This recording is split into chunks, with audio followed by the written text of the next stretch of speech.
So what does FERC look at when it makes a decision on whether to approve a project? As I said, it approves the projects all the time anyway, so maybe it isn't really doing a robust analysis, but let's talk about the standards that FERC is supposed to apply when it issues a certificate.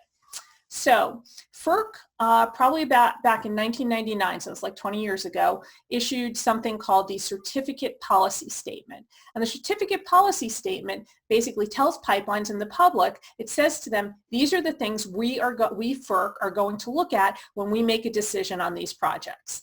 And so there's 4 factors. One of the things that FERC looks at is whether there's a need for the project. That's what's required in the Certificate Policy Statement. FERC must make a finding of public need. And again, it's something that FERC has to require because the Natural Gas Act requires it and because it's required for eminent domain. So factor 1 is there a need for the project?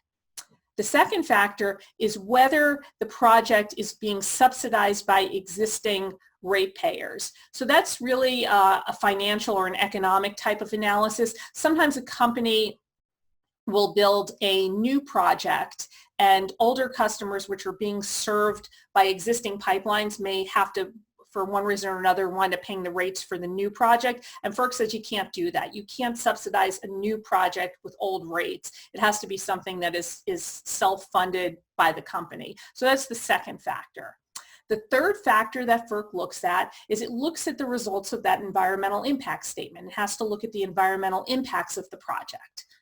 The fourth factor that FERC looks at is how the project impacts landowners, the extent to which eminent domain is going to have to be used, or the extent to which private property is going to have to be used in building this project. So those are the 4 factors that FERC looks at. In many instances, the review is rather automatic and cursory. But those are the factors that FERC is required to look at in granting a certificate under its own certificate policy statement.